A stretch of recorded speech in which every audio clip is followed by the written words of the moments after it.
This is the Pennyworth podcast on TV Podcast Industries. We're talking about Pennyworth Season 3, Episode 8, Red Marauder. Alfie, hey boy, what a pleasant surprise. All right, Gal, mind if we tag along? No, not at all. It'd be like old times. Jump on in.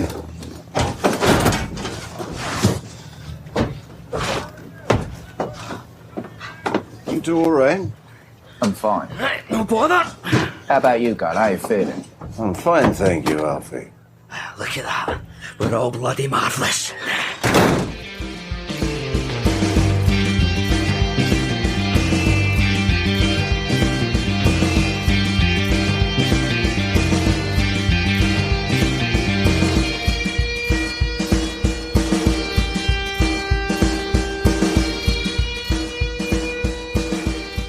Welcome back, fellow governors. We're back again in DC's Batverse with the Pennyworth podcast, and we're chatting about Pennyworth Season 3, Episode 8, Red Marauder. 3 episodes left of the season. I'm one of your hosts, Derek. Hello there, fellow governors and Gothamites. I am one of your other hosts, John. Yes, filled with cold, so I do apologise for the nasally, snivelly, sniffling delivery that you'll get today. It should be okay, though. Should be okay. Or I might just sneeze randomly during the podcast. I'll edit those out. Don't you worry, fellow governors. You won't hear any of the sneezes through the other end of the microphone. Good stuff. But yes, we're back to our third last episode of Pennyworth Season 3. Yes, absolutely. The series seems to have flown by, actually. Doesn't it? Yeah. It really has, but they are kind of joining up a lot of the storylines as we get towards the end of the season, which I thought was going to be an impossibility at the beginning of the season. Part of the way they're doing that, it seems to be, is killing off characters so their storylines end. Because, again, a couple of major characters dying in this episode again. I know. Yeah. I guess they're cleaning the decks ready for Alfie to have literally no one left, exactly. So he has to go to Gotham. Sorry, Alfie. Everybody's gone. You might as well pop on the plane, is how the season ends, what you think. But we are obviously going to talk full spoilers of this episode, so make sure you've gone and watched it. It's available now on HBO Max, of course, and then come back to us for our discussion about the episode. We also want to hear your thoughts. You can email us to feedback@TV Podcast Industries, or pop over to our Facebook group at facebook.com/groups/TV Podcast Industries, where there's a spoiler post waiting for you to pop in your thoughts about Pennyworth, and we'll discuss them on the next episode in our Royal Mail feedback section. Yes, and as always, if you're joining us for the first time, please head on over to subscribe at tvpodcastindustries.com, where you can get any straight-laced or groovy podcast catcher of your choice. Yes, you can. Subscribe to the podcast there. Let's get into the chat about this episode, John.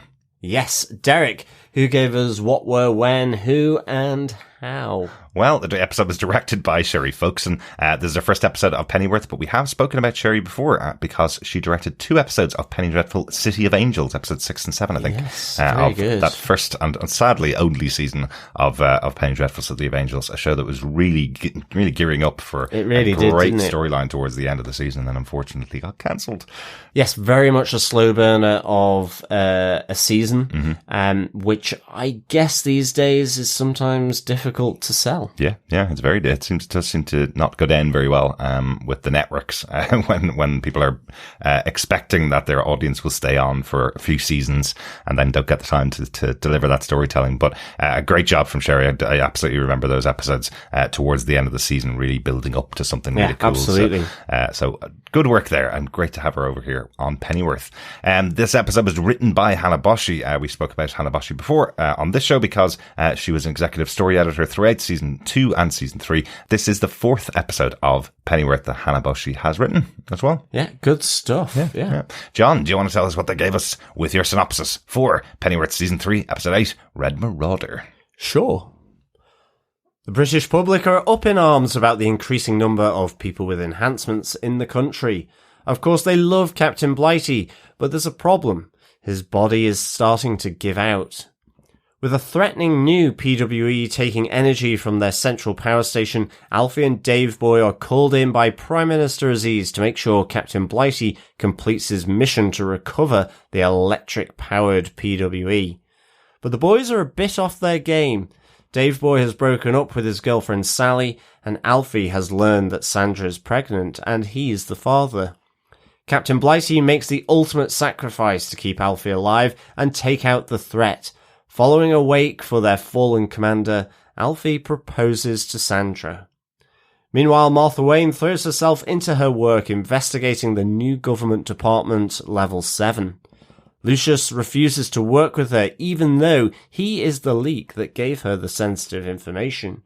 But when the leader of Level 7, General Thursday, kidnaps his remaining PWEs, Lucius steps up and takes over the quest to recover them. While over in Gotham, Thomas remains silent to Martha's repeated attempts to contact him.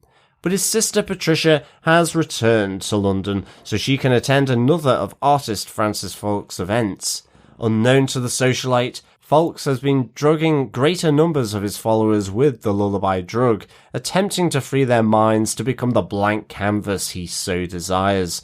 But as Patricia arrives at the party, seated opposite to Sally, she's greeted by the dead body of the drug creator, Dr. Glubb, and a warning not to drink the tea. And surrounded by lots and lots of Guy Fawkes masks. Yes. Again. That was very cool, actually. The little nod to V for Vendetta that we got a few episodes ago as well, kind of playing out here as all of the followers of Francis Fuchs, or Fawkes, as one of our wonderful listeners pointed out to us, as they're all wearing these Guy Fawkes masks in the room. And a very scary scene. It's really cool, though. Oh, really very creepy. I loved just the slow kind of, unnerving movement of all these people at this art event, moving their heads slowly as Patricia comes in the door and then kind of looking down on her as she's seated. Yeah, it was nice and creepy. And of course, almost a little nod to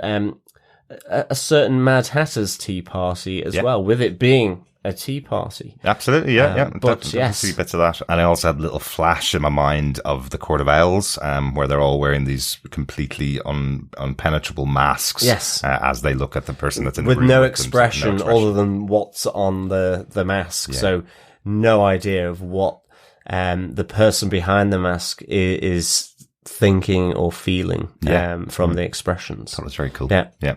Let's get into our major points and our major discussion points for this episode, because we will come back to what's going on with Francis Fuchs later on in our points. But let's kick off with our final mission for Captain Blighty, because that kind of takes up the major part of the episode. A major character that we've seen throughout the show here in Gulliver Troy, who's had a relationship with his boys, Dave Boy and Alfie, for many, many years going back, predating the show, and has now become this real central character to the movement. He's the first person that we saw with enhanced abilities on the show, and now we're seeing the kind of impact now, 5 years on from the war that he helped to win.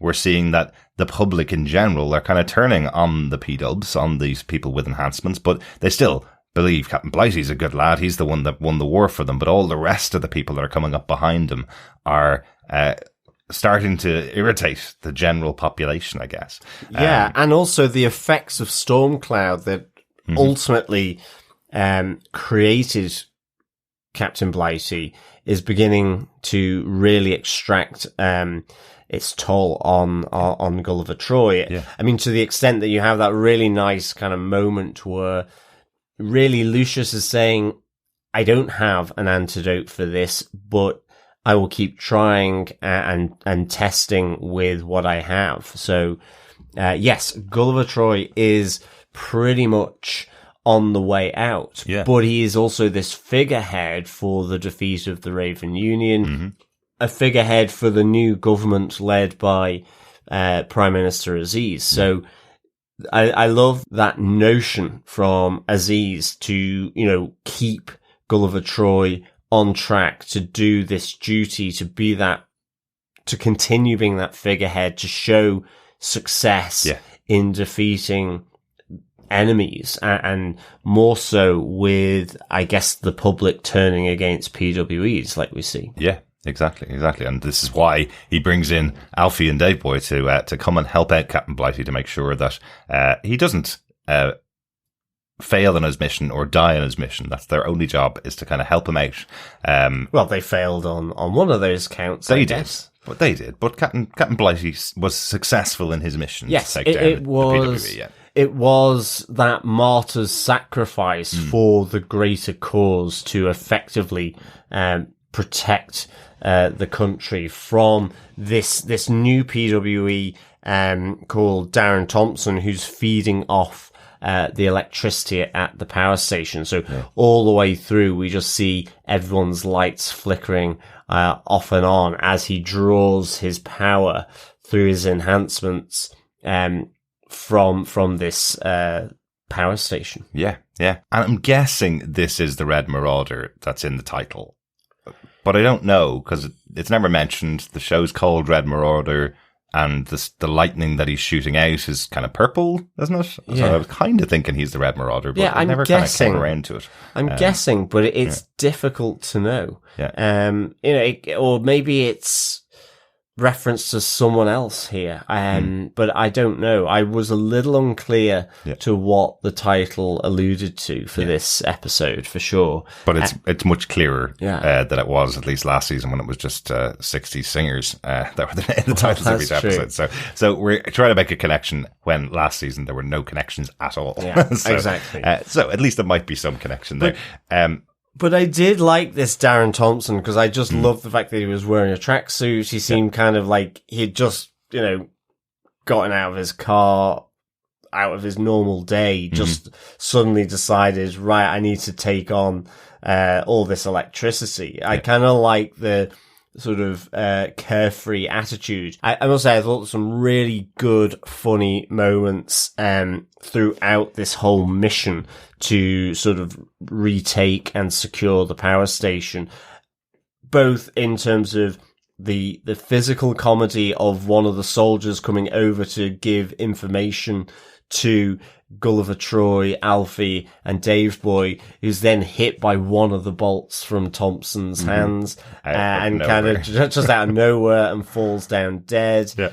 What's even worse is the information he was trying to give was Captain Blighty could actually die if he gets hit by one of these bolts. Exactly. Pretty important. And also one of the guards that was being held hostage by Thompson in one of the main chambers of the station. So I thought that was really good. But also I loved then the great link up as Captain Blighty, Alfie, and Dave Boy infiltrate into the power station, with the fact that Dave Boy has broken up with Sally and Alfie has just found out that he's the father of Sandra's child that she's carrying, where you have, Gulliver Troy's kind of tuned into them because they've been, army buddies, for so long, colleagues for so long, wondering what's going on here. First of all, in terms of them being there on the mission with him, but then also just,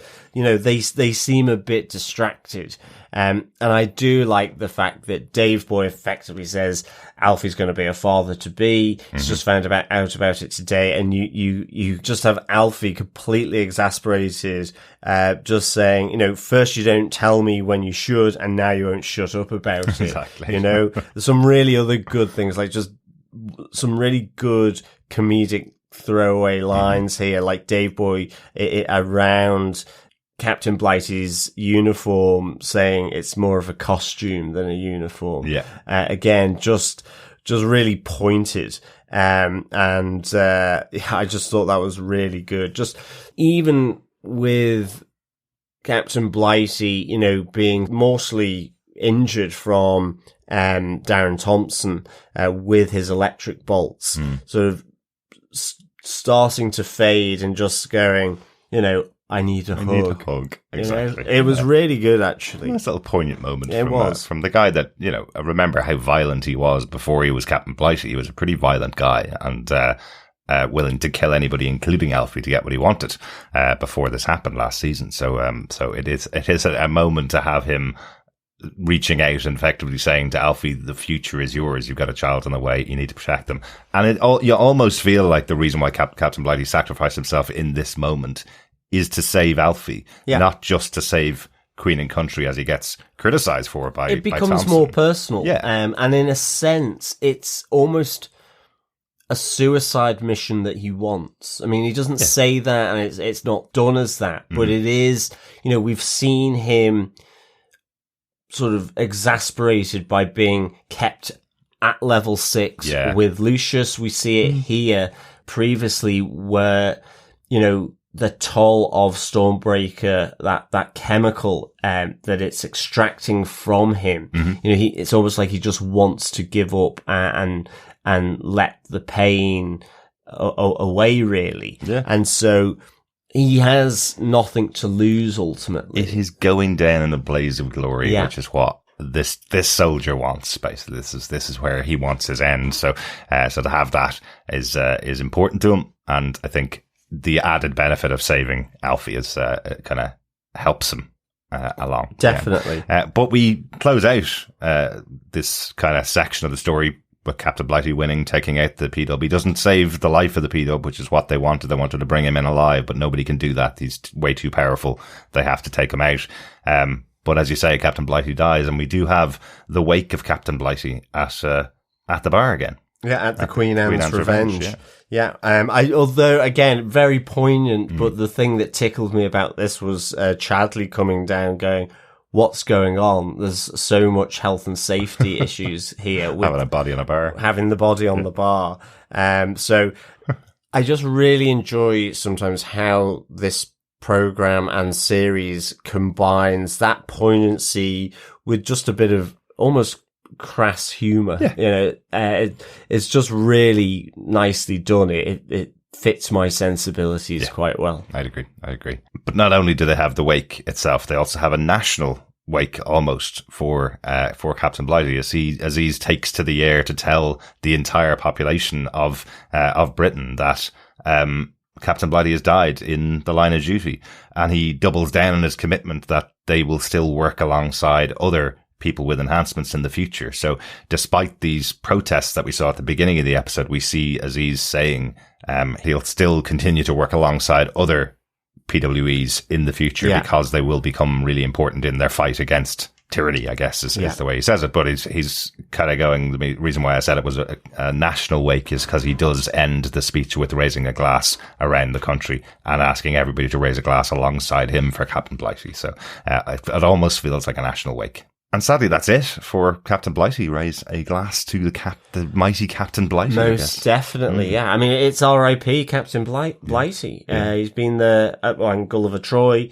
know, for a good number of episodes now in this season and the last. So, yeah, it's a big member of the cast sort of taken off the board here. Yeah. I think the other big thing coming from this is, you know, how the three of them, for different reasons, are having, I mean, I'd say, are out of sorts effectively on this mission. Yeah. But we have Alfie, which is one of the big things, effectively could be a father.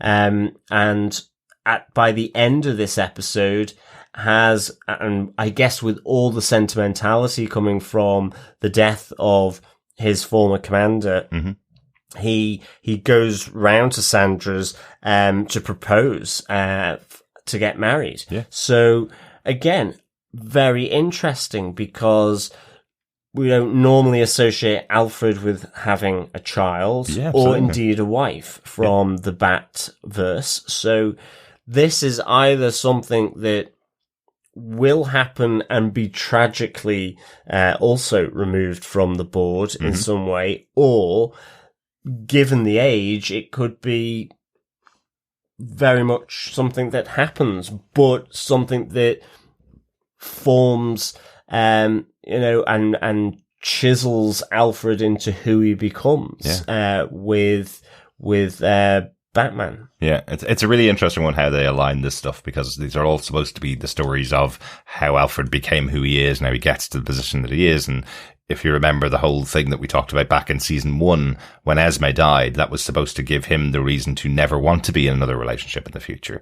That Esme had died, she was the love of his life, and therefore Alfie became a bachelor for the rest of his life and focused on his work, kind of thing. That was the basic concept. But now, season 3, here we are, potentially going to marry Sandra. We didn't hear an answer from her in the episode, true. Remember? But potentially going to marry the mother of his child, which we don't know of a child of Alfred. So it's interesting where they got him in the story now in season 3.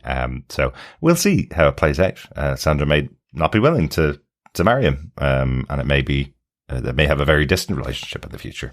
Yeah. You know? Absolutely. Another heartbreaking moment for Alfie. So it's another big sort of potential moment here at the end of this episode. Absolutely. I mean, you mentioned the other lady troubles in the episode that Dave Boy has sadly broken up with Sally because she feels he's not good enough for her group of people. But I do wonder, I'd say by the end of the episode, she seems quite distant from that group of people. I do wonder if after everything that's gone on, Alfie has run to go and propose to Sandra. I wonder if Dave Boy could be running to the exhibition to try and get back together with Sally. Maybe he's having a rethink about their breakup, and that might be the thing that saves Sally. Yeah, possibly. Well, I'm guessing as well, it's the disconnect of Dave Boy from this art world where when she's showing the event space that she's putting on for Francis Fox's big show, then Dave Boy uses a bit of colourful language because in his mind, he really just thinks that they're all going to get high and see what happens, which in a sense is true. Kind of, yeah. He also, it's not like we're killing anyone, and he's like, I have killed people. I just love and I'm not going to do it for him. Yeah, exactly. Yeah. So I really enjoyed this little interaction. But yeah, ultimately, it's a breakup, but it is sealed with a little peck on the cheek. You know, it's just kind of like, I think, a feeling that they're not necessarily suited. But the look on her face at the end probably suggests, I wish there was someone like Dave Boy here. Absolutely, absolutely. We talk about that, what's going on with Francis Fox and Dr. Glubb particularly.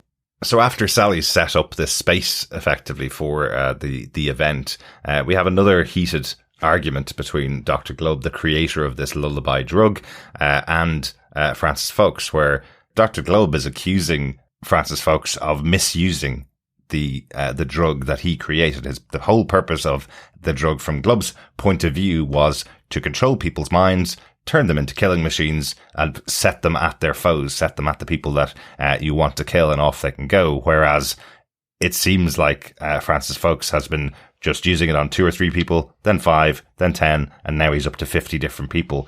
And all he wants to do with it, at least as he explains to Dr. Glubb, all he's trying to do with it is clear their minds and give them true freedom, turn them into a blank canvas. Glubb is still trying to explain that you can use that blank canvas to your advantage, which I think is the fault here, right? Dr. Glubb has effectively told them, yes, they're a blank canvas, but you can tell them to kill the person you don't want. And by the end of the episode, he's filled with many, many knives. Yeah, absolutely. So is this a consequence of the argument that he's had with Francis Fox, that this is the opportunity that Francis Fox has taken to tell all these people to murder him? Or was this the plan all along from Francis Fox? Was he always going to get rid of Dr. Glubb? I wonder about that. Maybe. I mean, it's also the fact that Dr. Glubb is saying, you know, this needs to be used in a controlled way, and you are effectively, you know, dispensing it out as free as you want. That's creating this unknown where there could be real psychosis. So it's difficult to know whether this is something that Francis Fox has been able to program into the people he's been giving the lullaby drug to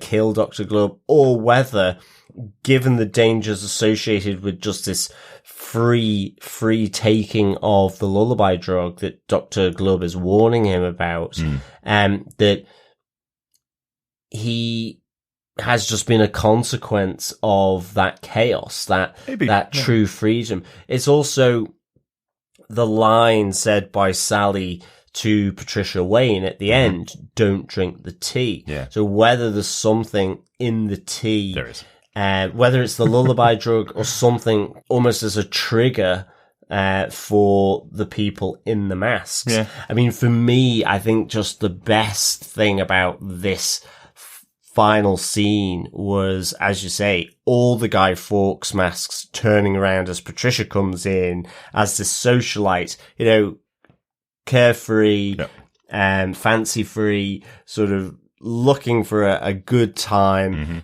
her endowment is all still there paying out from the Wayne estate despite the death of her dad. She didn't have a good relationship with him. I have to say, I loved that from Patricia, where she just said it. I just stopped listening once once Thomas told me that everything that I get, all the support I used to get from my father has all stayed the same. I stopped listening to him, and now here I am, back in London for another party. And then when she sees everybody in the masks, it's like, is this an art installation? Is that what we're here for tonight? You know, just totally taking in. But the way I saw it playing out, and it's difficult sometimes with the show because it does kind of jump back and forth between lots of different stories and kind of jumps in and out, and we get a couple of minutes of things here and there. But the way I saw it was folks was leaving and going out, getting in the car just as Patricia walked in. And Glubb is at one end of the table. He's probably not the kind of person you would expect to attend one of these actual events. No. So it feels to me like Francis Fox was kind of taking the Mad Hatter position. He's on one end of the table. Everybody in attendance drank the tea, and then he set them on Glubb, and then got himself out of there basically because he can wash his hands clean of that, right? He's not the person that plunged a knife into Glubb. Everybody else did, I suspect. Yeah. But Sally was left alive, and Sally was left untainted, I guess, because she didn't drink the tea. That's true, and I mean it's also to what aim of Francis Fox, because, is it just artistry that he's doing this for, or is there something more malicious behind it? I mean, I'm guessing it is just for the artistry. Okay. I was thinking more malicious. But I just don't know, because I've not really got a sense yet of if Francis Fox is linked in with the Raven Union or something to do with Level 7 that we've been introduced with. So, or something to do with V for Vendetta. Yeah. Exactly. So again, it's to that point of there being, quite a lot of threads and it chops and changes throughout episodes. And sometimes that is the difficult thing because you have them on screen for, maybe 2 or 3 minutes and then it's straight into another 2 or 3 minutes.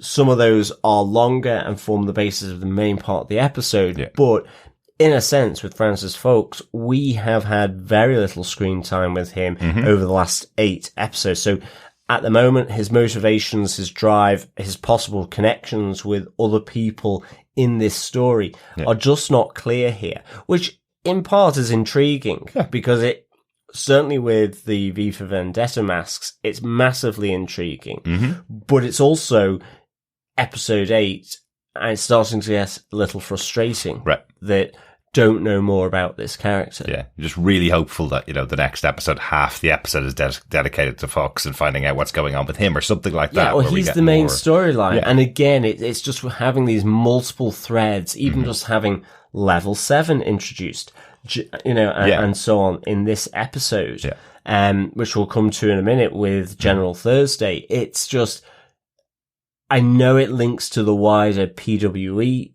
aspect, but you almost feel it could have come sooner or something with the 2 episodes only remaining after this. It's like we mentioned before, even Patricia. Last time we heard Patricia Wayne was coming over to London to go and visit Francis Fox. If we'd had that moment where she was there at the gallery and it was really clear, maybe she was in the background, they just didn't have any lines to use or a take that had Patricia there at the event. But it seems that she was there last time, because she's coming back to go to another event. That's her whole reason to come to London. But it feels like they're just dropping in a few minutes of this character, which could be a really important character in the future of the rest of the season. But hopefully we see more, because I'm really intrigued by the storyline. What is he really doing with the drug? Is he wiping people's minds and then occasionally using them for his benefit, or is it something much bigger? And I'd love to know that by now in episode 8 of the show. Exactly. But because it is really intriguing, and it is one of those things that certainly I remember when we saw the first image of the V for Vendetta mask on somebody, that was going around all of the press that cover these types of shows. They were all suddenly really intrigued with the series. So I hope they've done something with it. I hope they've done something really impressive with it in these last couple of episodes. Yeah, definitely. But the death of another cast member, Dr. Glubb, quite significant, given that he was responsible for all of the mind-altering drugs that we've had in the show in the past. So interesting stuff. The last one, and you kind of mentioned it already, Level 7 and General Thursday, another storyline that has been kind of bubbling away a little bit in the background. The first real information we got about level 7 was the file that was dropped on Martha Wayne's doorstep, which revealed this group level 7, which is part of the government, who've taken possession of all of John Salt's experiments, and they're now using them on behalf of the government on new PWEs. Yeah. Is what the investigation said. We learn in this episode that all came from Lucius. He's the one that wanted Martha to investigate it because he was too worried about what would happen to the PWEs that he's working with if he went in and tried to investigate this. And we also learn in this episode that General Thursday, a character we saw back at the end of season 2, is the person in the leadership role of level 7. He's the one in charge of level 7 here. So that was a really surprising re-entry for a character. I think. Yeah, a former Raven Union general, now ensconced into Aziz's government and research area. With level 7. Yes. Yeah. Again, still not sure about what Aziz's connection is with this, or whether he just knows about it, whether he's aware of it too much. Does he have any in-depth knowledge about it? He's very good at keeping himself clear of what actually is going on. All he told Martha when she brought in the information to him was, you need to go and investigate the leak, as in shut it down. Yeah. Is that don't get involved, Martha? Was this an agreement between the Ravens and what is now the British government? Was an agreement between them that they would still be able to research things in level 7 if they joined up? Because, as we said, last time we saw General Thursday, he was on the side of Francis Gaunt, who was taking back over the Raven League or the Raven Union from John Salt, who'd lost his mind, as far as they were saying. So General Thursday, as far as I remember, he was no longer aligned with John Salt, was realigned with Francis Gaunt, and he was still against the British, the now British government, or the English League, I think they were at the time. That's keeping all that together in my mind as to how they're all connected.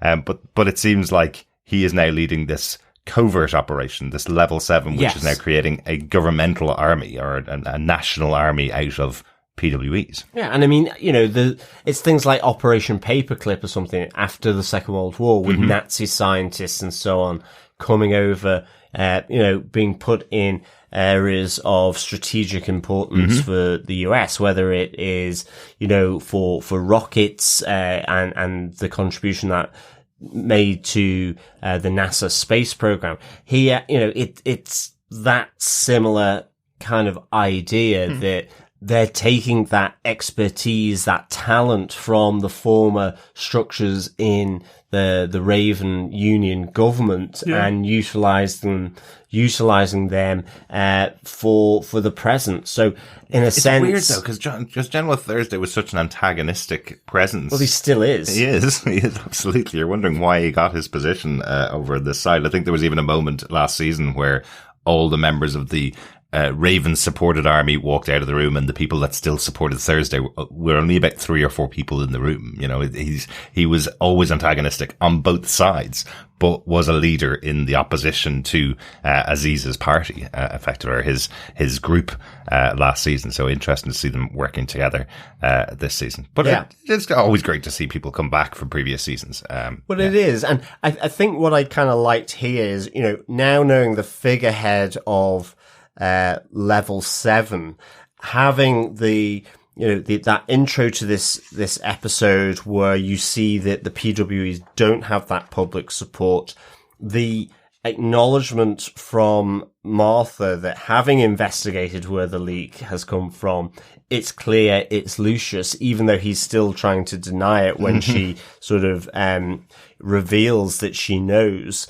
But he won't get involved. He doesn't want to get involved until his PWEs have disappeared from his level 6 lab, of where he believes it is General Thursday that has taken them. Yeah. Again, it's all tied up into the death of Captain Blighty, because Captain Blighty felt he needed to be that figurehead for these people. He knew what they were going through. And so Lucius suddenly wants back in to help in order to find out where his PWEs have been taken and what's happened to them. Ooh, Lucius on a mission. Now. Very, very, very cool way to end the episode. Any other notes about the episode? Anything else we need to talk about from the episode, John? The only thing I have in terms of additional notes is because they were talking about PWE's, protests against them losing this kind of public support other than Captain Blighty. And because it then cut immediately to Roger, who has stayed over with Mrs. P, was having breakfast there. And because of the awkwardness of Roger, I was like going, is Roger a PWE here? Is this something a bit more nefarious than what we think it is? I don't know. It was just suddenly something that flashed into my mind. So I just thought, well, I'll throw that out there. But I did love the awkward breakfast between Roger and Alfie as he comes down for breakfast. And then you get the call from, Prime Minister Aziz calling Alfie in. And you have that awkwardness of Alfie and Dave Boy because of the mission that they had just done to, the Outer Hebrides, which Aziz is now all fine with. So Aziz is all fine with a lot of stuff that Alfie gets up to, which I think normally wouldn't happen. So again, as long as he has a use for him, he's okay with it. Exactly. Yeah. But I think it's to your point. There is something that needs explaining around Aziz more thoroughly. Certainly given, he has come from, in quotes, humble beginnings, being someone just in the police force as a detective and has risen to Prime Minister. We've had, didn't he know about the prison in the Outer Hebrides? Didn't he know about the kidnap of Zara Kinn's father? Does he or does he not know what is happening with Level 7?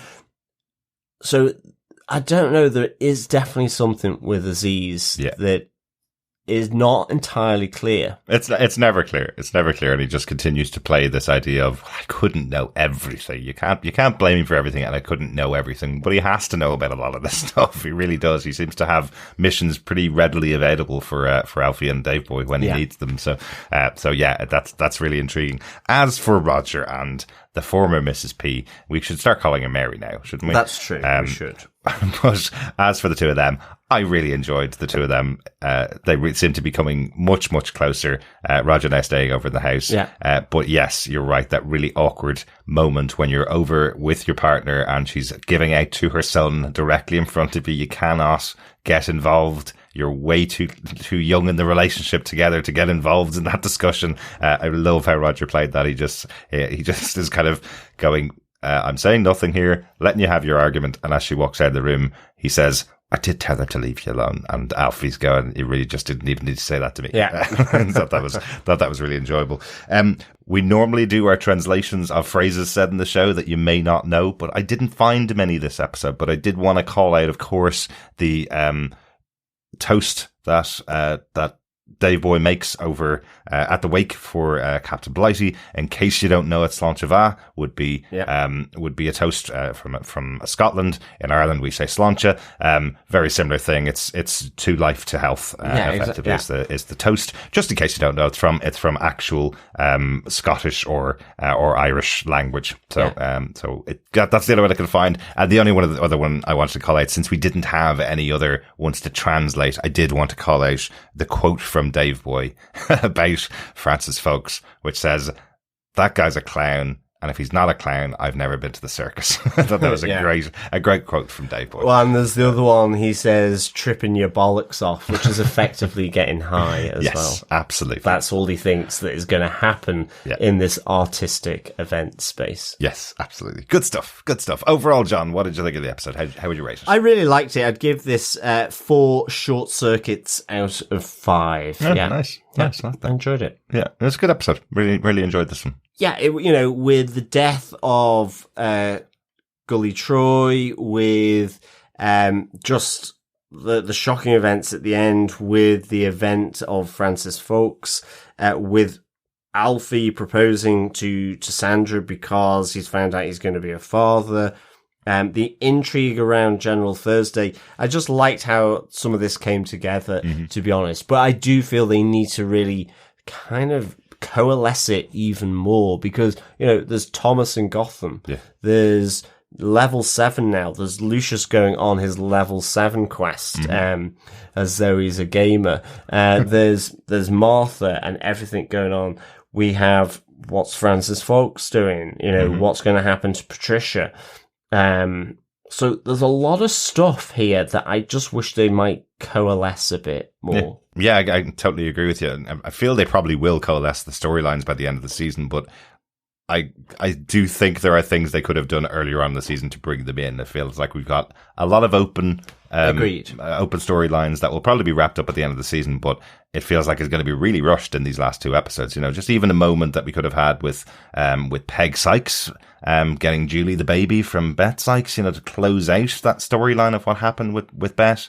I thought it was interesting in this episode where we heard about Darren Thompson and how he was made into a PWE. He thought he was missing for a night and woke up on a bus bench, which is where Beth died, remember? She died on a bench as well. So he woke up on a bench and now was a person with enhancements. I thought that was interesting. I wonder, in my mind, that made me think about it. Maybe go, did she wake up with enhancements and she's now at PWE or something like that? Well, that's it. And, he said 3 months has gone by. So, that I'd forgotten about that. But that's a significant sort of element here as to who's done that. Yeah. Or is it? Or is there, is there anything there with Beth? Is she just dead and that was the end of the storyline? They expected us to accept it. But we don't. We love Beth. We wanted to see her back. And if not Beth, we'd love to have seen Peg. Maybe we will see Peggy towards the end of the season as well. Good stuff. That's it for our discussion about Season 3, Episode 8, Red Marauder. We'd love to hear your thoughts on this episode. Email us to feedback@tvpodcastindustries.com with your thoughts. We did get an email in after last week's episode from Patrick Lemke, who said, "Evening, fellow governors. With the recent revelation in Episode 7, about this show's version of the UK government, are we finally getting to the roots of what's really behind the corruption and a lot of the brutality in the past 30 years in the world of Pennyworth? I still think they planted the seeds of this since season 1, and the Ravens were only the tip of the iceberg. Once again, calling back to World War II alternate history, frankly, alternate history into the early to mid 70s. I think this might be some deeply rooted consequences for Pennyworth's England, making peace with fascist powers in the decades past. Also curious to see how the CIA fits into all of this. I feel this show is deserving of 2 more seasons of story to fully flesh out the answers to a lot of these questions. And lest we forget, Alistair Crowley and the nephew of John Ripper are still lurking out there in the darkness. Curious to see how everything unfolds if HBO Max allows Pennyworth to tell its full story. Looking forward to seeing how the season storyline unfolds with this Earth's version of V and the Lullaby State. Cheers." From Patrick Lemke. We've touched on this a little bit over the last couple of seasons, but that is one of the odd things about Pennyworth. It is established in this world that is very different from our world. It's DC's version of England in this time period, going from the 60s to the 70s, taking cues from World War II not going the way it did, particularly in the real world. But there's so many offshoots of that you feel like there should be some encyclopedia out there about how many things are different, because we've had reference to wars happening at different times, Alfie being in places that a soldier wouldn't necessarily have gone. But they don't tend to shine a light on what those differences are in this show. They don't take the time a lot to really give you an in-depth insight into what's happened.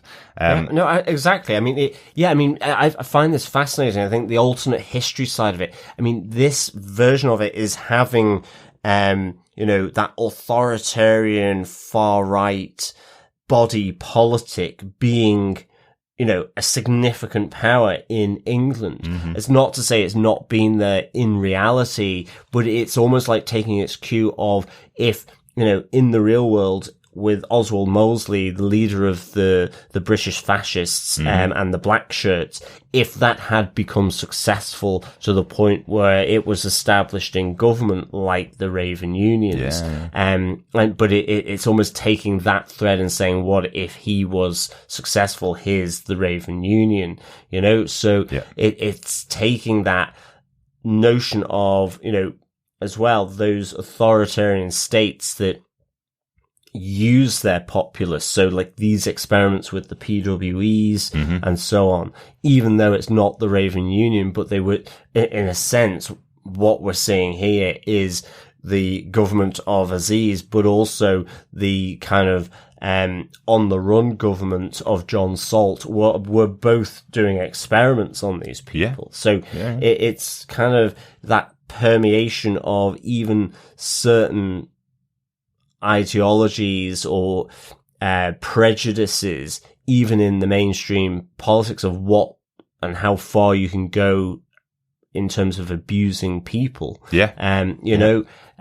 So it which is also has a parallel with English politics with the Rivers of Blood speech that was done by, can't remember the famous Conservative MP, but, effectively he was racist, and very anti-immigration. But, he had that speech and he was part of the Conservative Party, so, I mean, it all kind of very interesting kind of sense. It's almost with this, we've talked about it being like 50s, 60s sci-fi as well. This notion of how far can science go? It's the Manhattan Project thing.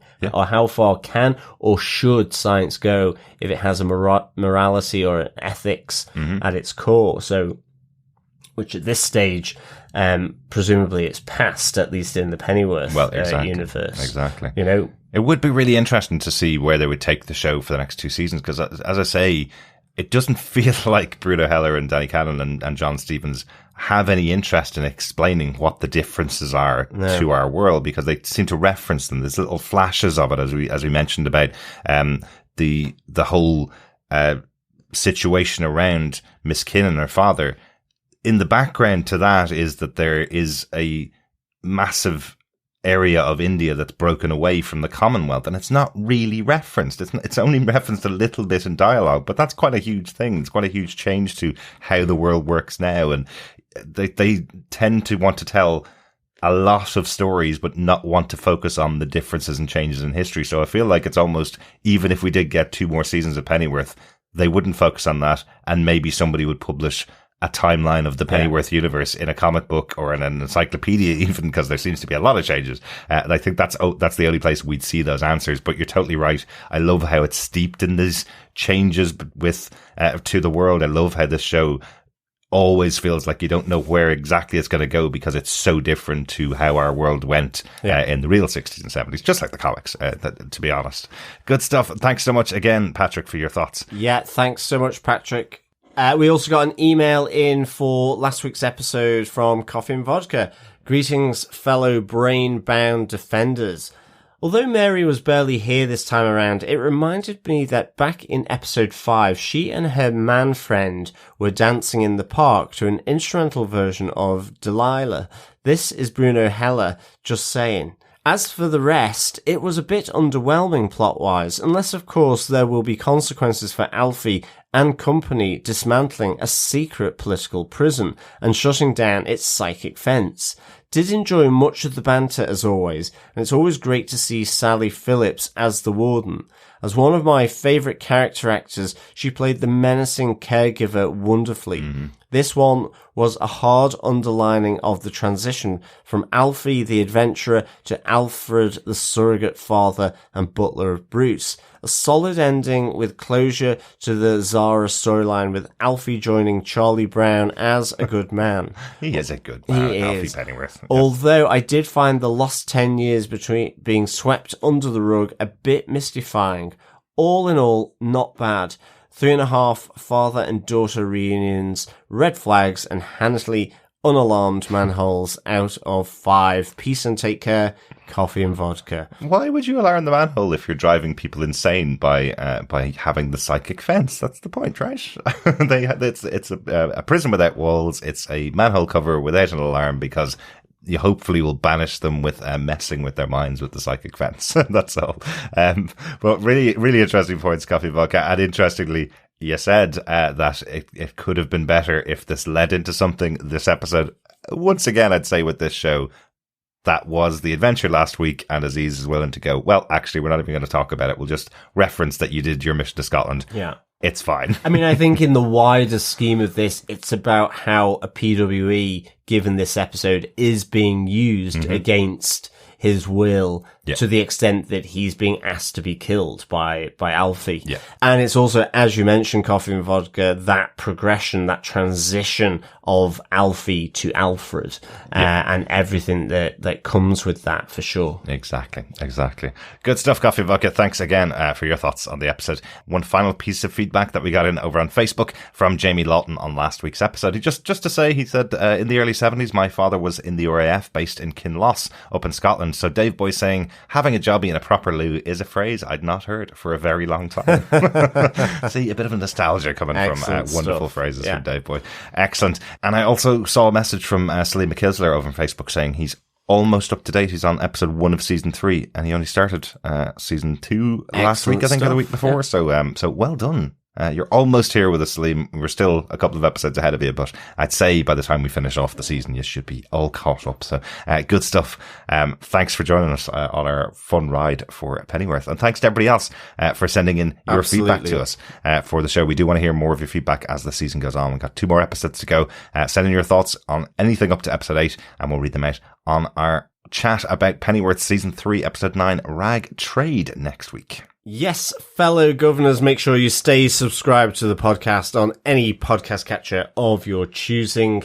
But as Derek said, we will be back next week with our next installment of Pennyworth. But in the meantime, we will be covering the Marvel movie event, Wakanda Forever. Mm-hmm. Yes, going back to the cinema for another Marvel movie. Looking forward to covering that. You'll get that on the main feed on TV Podcast Industries. If you subscribe there, we'll have our thoughts up about the second Black Panther movie, Wakanda Forever. Yeah, really looking forward to that. Me too. Very excited. But thanks so much for joining us again. We'll speak to you next time. Yeah, as always, fellow governors, it's great talking about all things Pennyworth. Remember, though, join us next time. And in the meantime, keep watching, keep listening, and stay electric. But watch those energy bills. Bye. Bye.